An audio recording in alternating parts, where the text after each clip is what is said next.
Bom dia, moçada! Tudo bem com vocês? Aqui quem vos fala é o professor Eugênio Bastos, canal Geogênio, democratizando o ensino da geografia.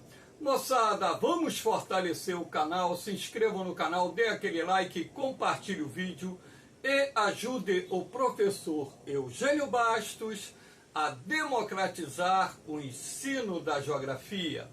No nosso encontro de hoje, eu irei falar sobre os dados liberados pelo Observatório do Clima Europeu, que afirma que o ano de 2023 foi o ano mais quente até então registrado nos últimos 100 mil anos. E de repente vocês podem perguntar, mas como pode-se comprovar que o ano de 2023 foi o mais quente em relação aos últimos 100 mil anos, se as tecnologias modernas de medição de temperatura só começaram a ser desenvolvidas a partir da primeira revolução industrial? Ora, acontece que existem meios, através dos estudos vinculados aos paleoclimas, ou seja, aos climas primitivos, para poder determinar de forma aproximada quais seriam as temperaturas existentes em nosso planeta em determinadas regiões do globo nos últimos 100 mil anos. Isso se deve ao avanço da ciência, da tecnologia, que possibilita os cientistas fazerem esse tipo de levantamento e estabelecerem os padrões comparativos. Espero que vocês gostem do nosso encontro. Havendo qualquer dúvida, deixe a sua pergunta na parte dos comentários, que eu terei o máximo prazer de respondê-la.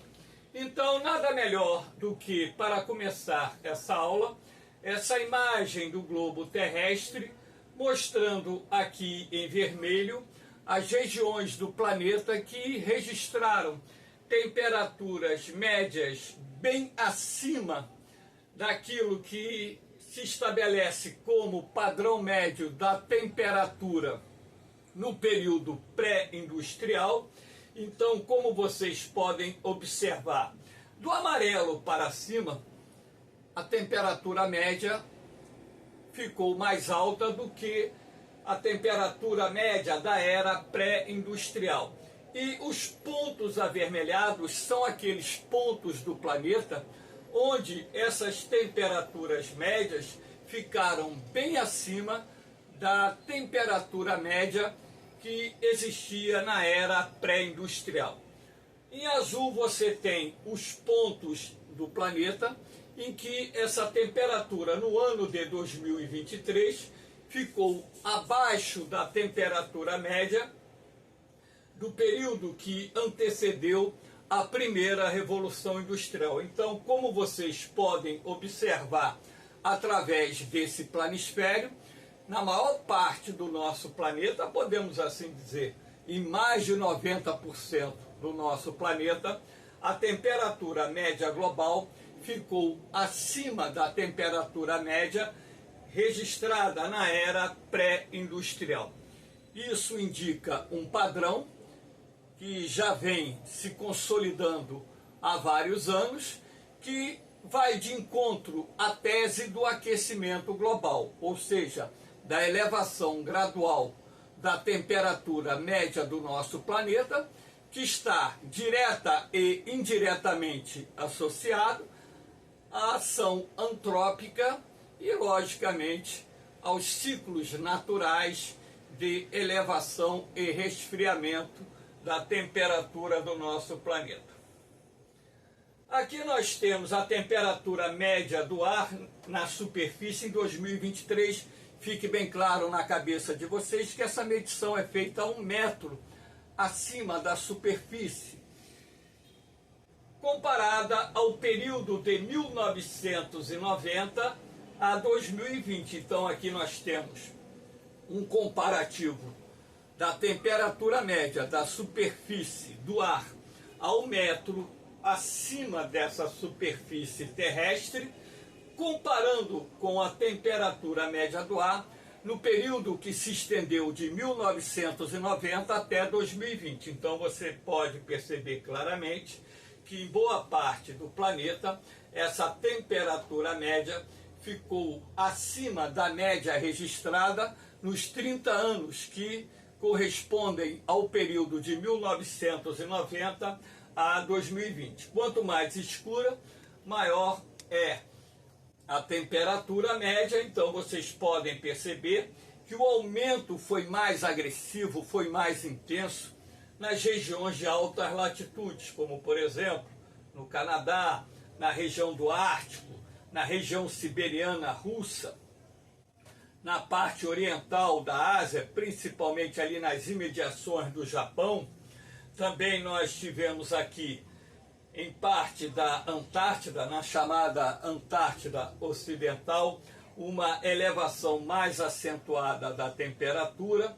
Enfim, então através desse planisfério é possível você perceber que em alguns pontos do nosso planeta, inclusive a temperatura média ficou acima de 3 graus superior à temperatura média registrada no período de 1990 até 2020. Lembrando que esses estudos são feitos por conceituados cientistas, conceituados institutos de pesquisas, institutos de meteorologia, por climatologistas. Enfim, eles têm dados que são colocados nos computadores, supercomputadores, e dessa forma, com os anos desses dados, é possível determinar esse padrão de elevação gradual da temperatura do nosso planeta, atrelado ao processo denominado aquecimento global. Aqui nós temos dados de temperatura.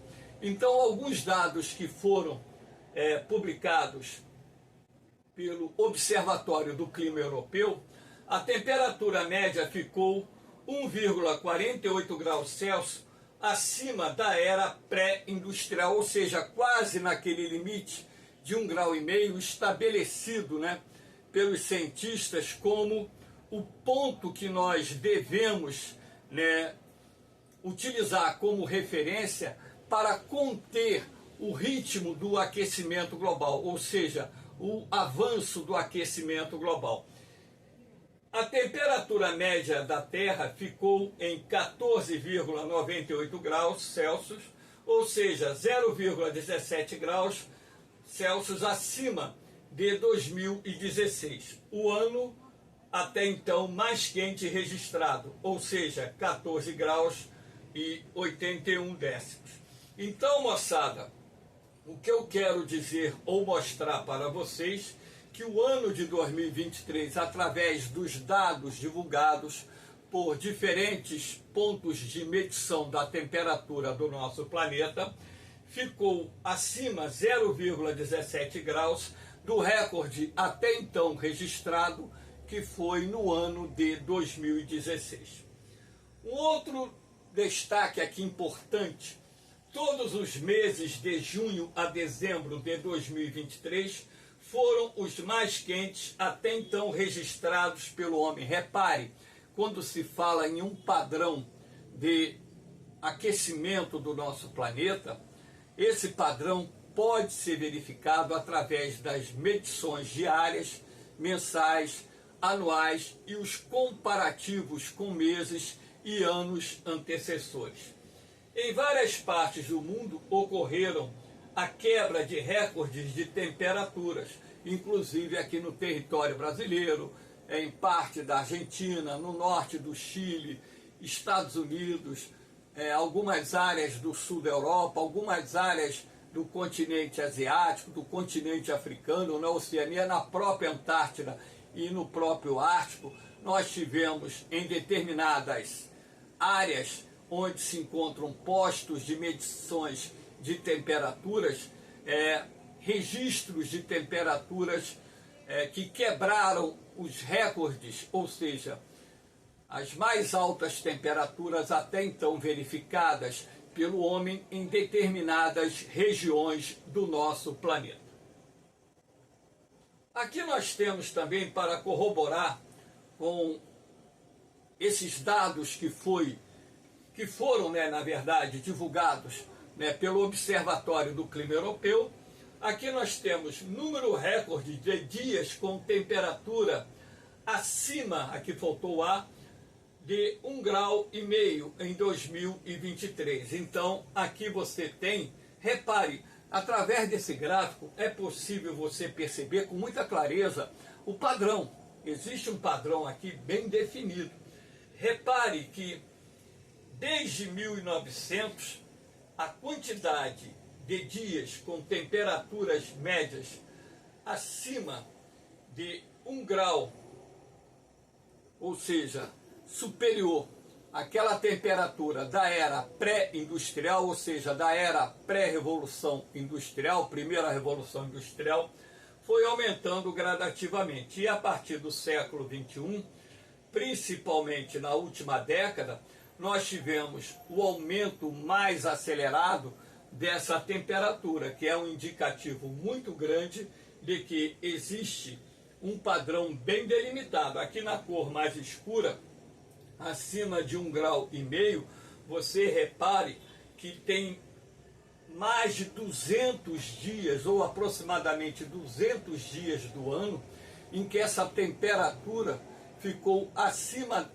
da média em 1,5 grau. Então, repare como o ano de 2023, que está aqui, foi um ano excessivamente quente, o mais quente até então registrado pelo homem.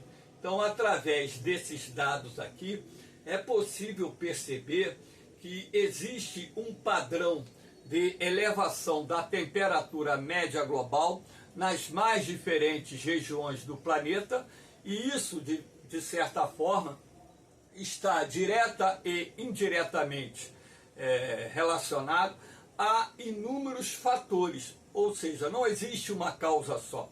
Existem vários fatores que estão agindo de forma combinada e que estão promovendo uma elevação mais acelerada da temperatura média do nosso planeta, razão pela qual diferentes regiões da Terra estão convivendo com ondas de calor cada vez mais frequentes, cada vez mais duradouras e cada vez mais intensas.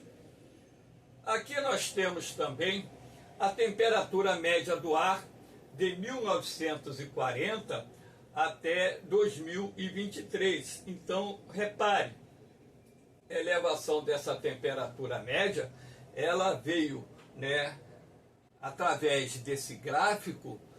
Na verdade, esse gráfico veio colaborar para que vocês pudessem ter um maior entendimento, que está havendo essa elevação da temperatura média do ar. Essas linhas cinzas, cada linha cinza representa, na verdade, um ano entre 1940 a 2022. Então, que é utilizado através das linhas cinzas para que nós possamos comparar com o padrão de variação da temperatura registrado no ano de 2023, que está assinalado aqui pela linha vermelha.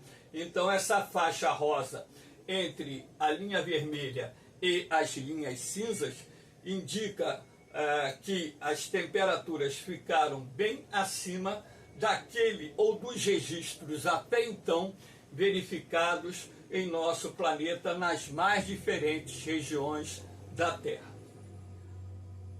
Aqui nós temos também temperatura média dos mares no período de 1979 a 2023. Então você vai observar também um outro detalhe, que a temperatura dos oceanos, dos mares, está mais elevada do que até então foi verificado pelo homem. Agora, nós temos que estabelecer uma associação direta entre a elevação gradual da temperatura do ar atmosférico com a temperatura das águas oceânicas.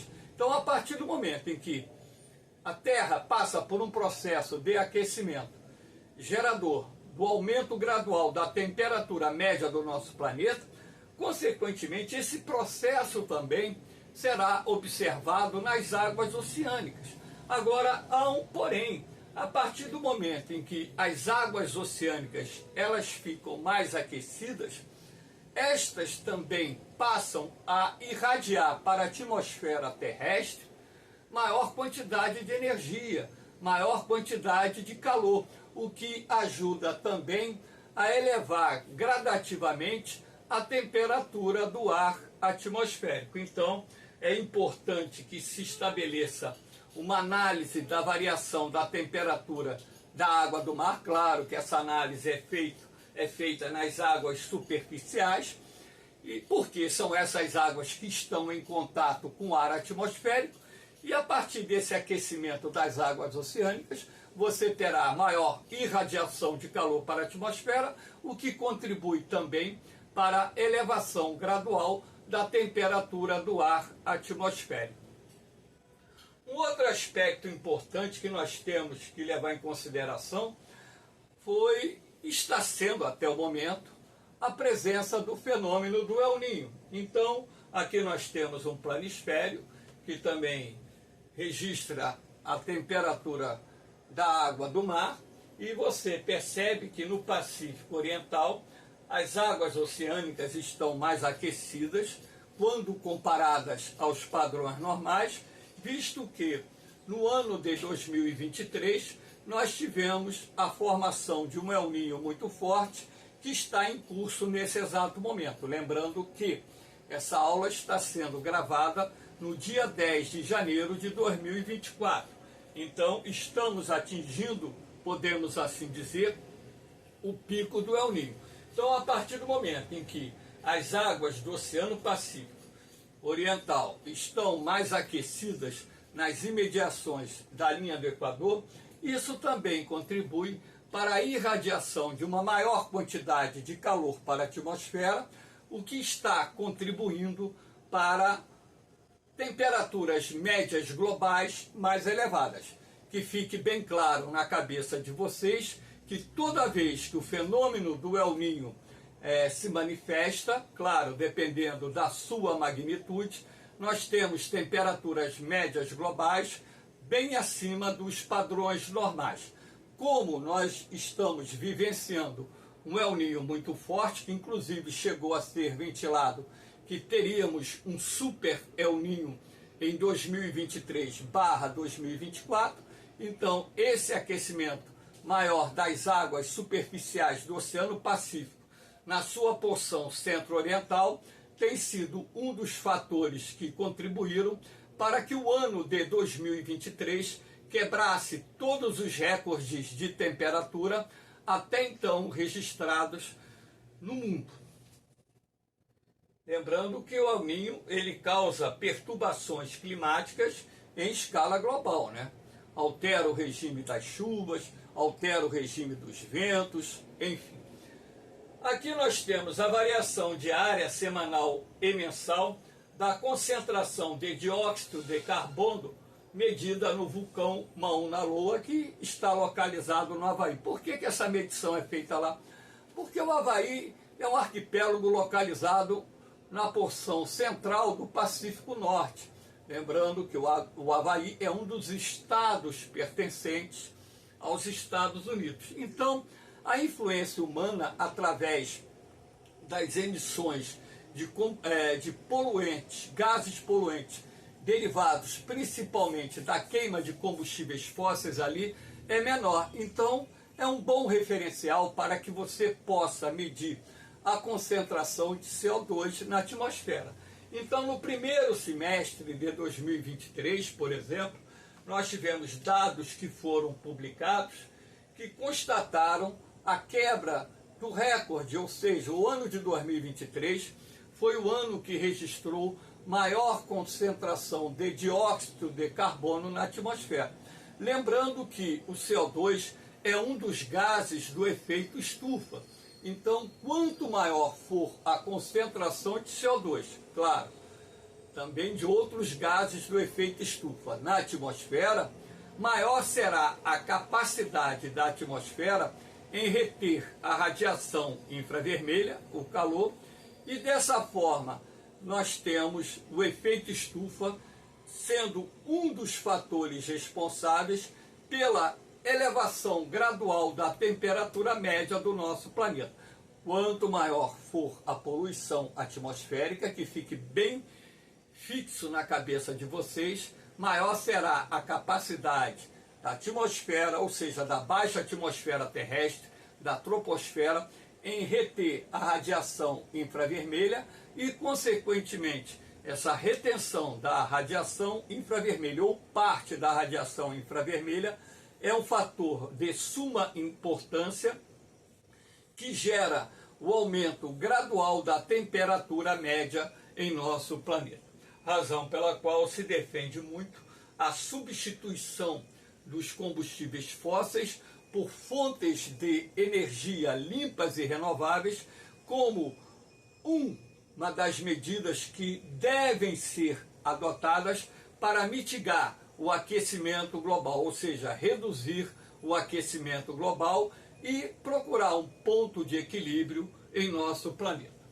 Aqui nós temos um outro elemento de grande importância que vem contribuindo também para a elevação gradual da temperatura média da Terra, que é o desmatamento. Essa imagem aqui é da região amazônica brasileira, a parte escura representando as áreas remanescentes da floresta amazônica e as partes claras representando os pontos da Amazônia ou dessa parte que está sendo aqui representada dentro dessa imagem, que já foram desmatados. Quando a gente fala em desmatamento, nós não estamos falando única e exclusivamente da destruição das florestas tropicais, também das savanas, do próprio cerrado brasileiro, que é um tipo de savana, das florestas temperadas, das florestas frias, como por exemplo a floresta boreal ou a taiga, que é uma floresta encontrada no Alasca, em boa parte do Canadá, no norte da Europa, na região siberiana. O desmatamento em si, ele vem ocorrendo em várias regiões do planeta e a partir do momento em que você reduz a cobertura de vegetação nativa sobre a superfície da Terra, consequentemente você estará contribuindo para a elevação gradual da temperatura do ar.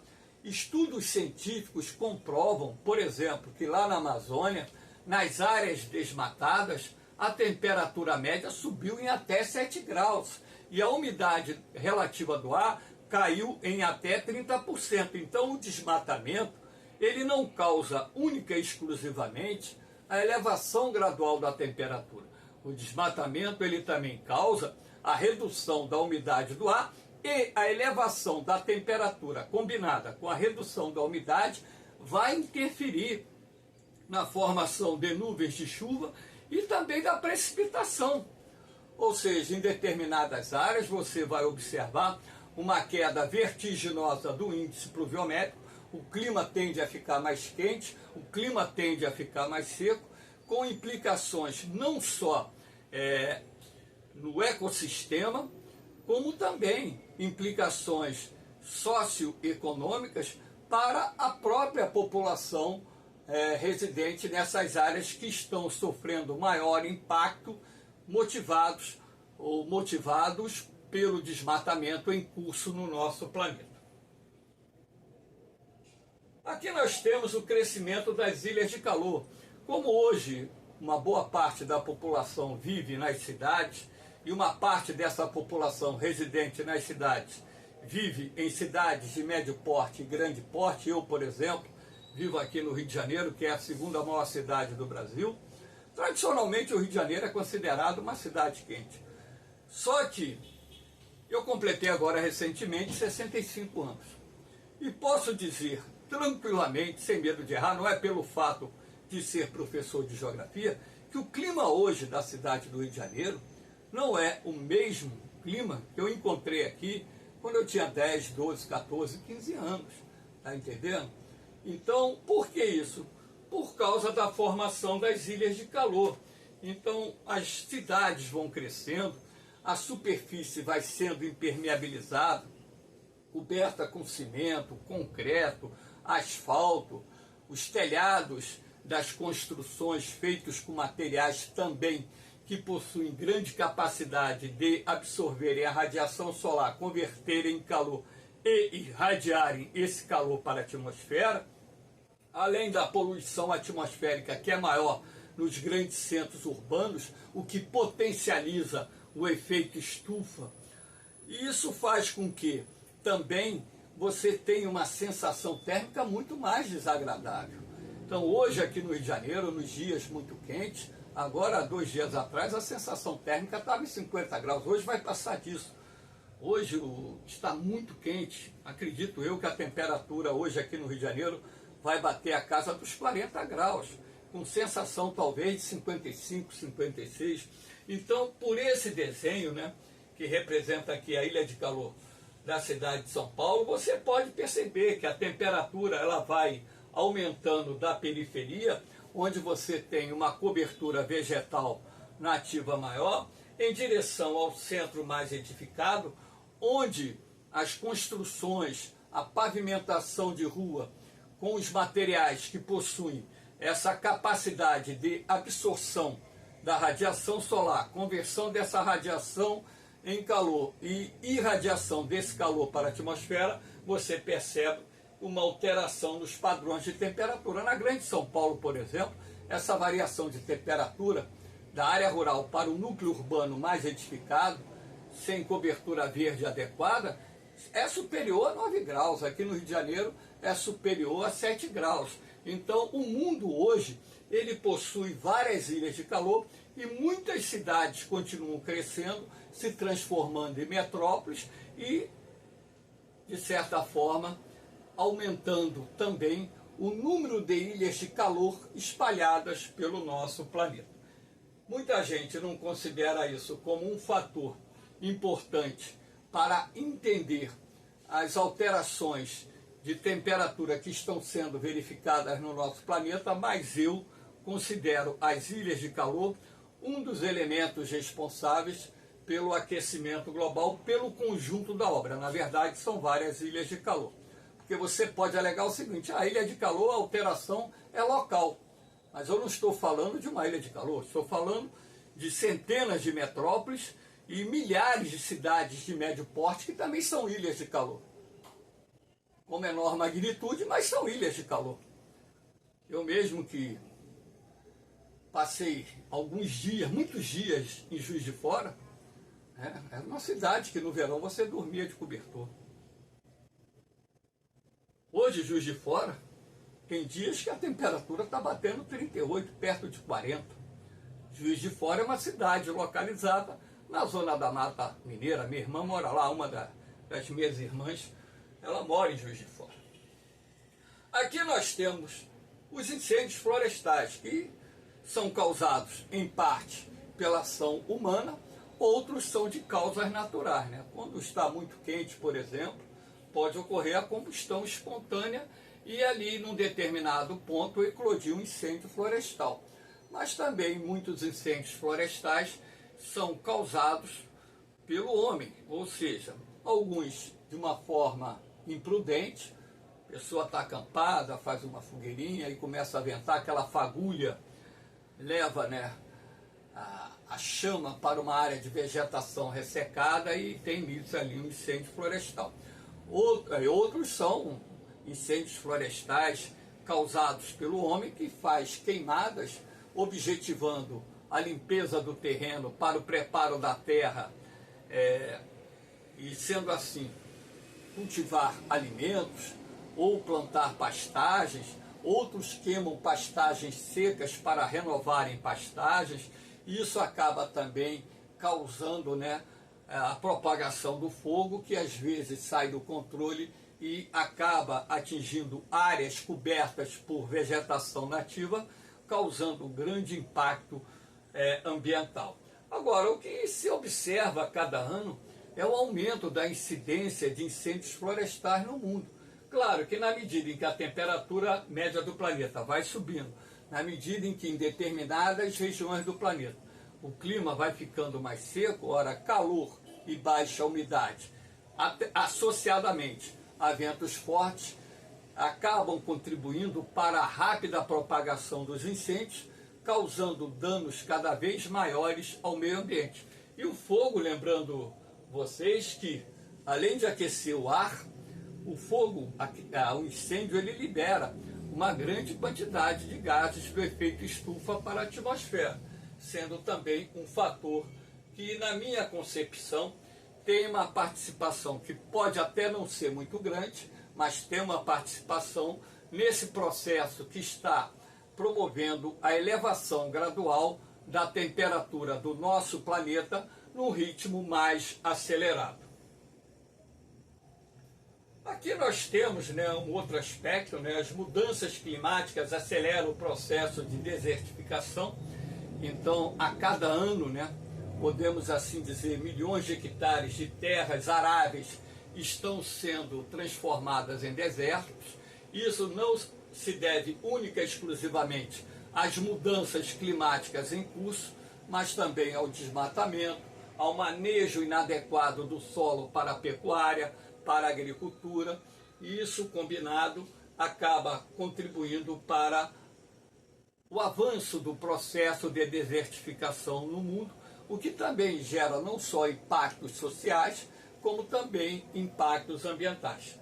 Há como reverter um processo de desertificação? Claro que sim, existe tecnologia para isso, porém é necessário a aplicação de um grande volume de recursos. Essas áreas degradadas, dependendo da disponibilidade de água nas suas proximidades, elas podem voltar a ser cobertas pela vegetação nativa que existia naquela região. E é importante que o homem entenda que a recuperação dessas áreas degradadas, se possível for, em parte com reflorestamento, seria a medida de menor custo para conter esse processo de elevação gradual da temperatura em nosso planeta. Todo mundo já percebeu que onde há floresta, o clima é mais úmido, a temperatura é mais agradável, enfim. Então você pode, através de programas intensivos de reflorestamento, conter não só o avanço dos desertos, assim como reverter o processo de desertificação, ampliar as áreas disponíveis para atividades agrárias, recuperar nascentes que abastecem rios que formam diferentes bacias hidrográficas e, dessa forma, conduzir a terra para um equilíbrio que permita a manutenção não só da vida humana, mas também de outras espécies em nosso planeta. Aqui nós temos para representar, eu botei aqui a América do Sul apenas como exemplo, mas as ondas de calor, elas estão se tornando cada vez mais frequentes, o número de dias cada vez maior, e a intensidade dessas ondas de calor também tem aumentado de forma significativa, não só na América do Sul, na América Central, na América do Norte, na Europa, na Ásia, na África, na Oceania. Então, em várias partes do nosso planeta, nós temos observado o aumento do número de ondas de calor, o aumento também do número de dias em que essas ondas de calor permanecem ativas em determinadas regiões do nosso planeta, gerando não só um desconforto para nós, seres humanos, principalmente as pessoas mais idosas. Esse grupo eu me incluo, já estou na terceira idade, tenho 65 anos, completados agora no dia 6 de janeiro. Então, é um outro elemento também que é o indicativo dessas mudanças climáticas, dessa elevação gradual da temperatura do nosso planeta. Agora, o que os cientistas estão prevendo é que talvez, caso o fenômeno do El Niño se estenda por um período maior, o ano de 2024 poderá ser mais quente do que foi o ano de 2023. Moçada, espero que vocês tenham gostado do nosso encontro. Deixe aí o seu comentário, deixe aí o seu like, compartilhe o vídeo, indique o canal Geogênio para os parentes, amigos, para o pessoal que vai fazer concurso, seja ele militar, seja ele vestibular, concurso público. Lembrando que meio ambiente é o tema que é mais cobrado hoje nos vestibulares do Brasil afora. Então, para que vocês tenham ideia, todo ano eu monto bancos de questões e aproximadamente 10% de todas as questões que eu coleto Brasil afora tratam temas vinculados ao meio ambiente, razão pela qual é preciso vocês se dedicarem também a esse tema, porque é muito cobrado em concurso. No mais, moçada, um beijão no coração de vocês, um forte abraço. Fiquem com Deus, eu vou, mas eu volto, hein? Fui!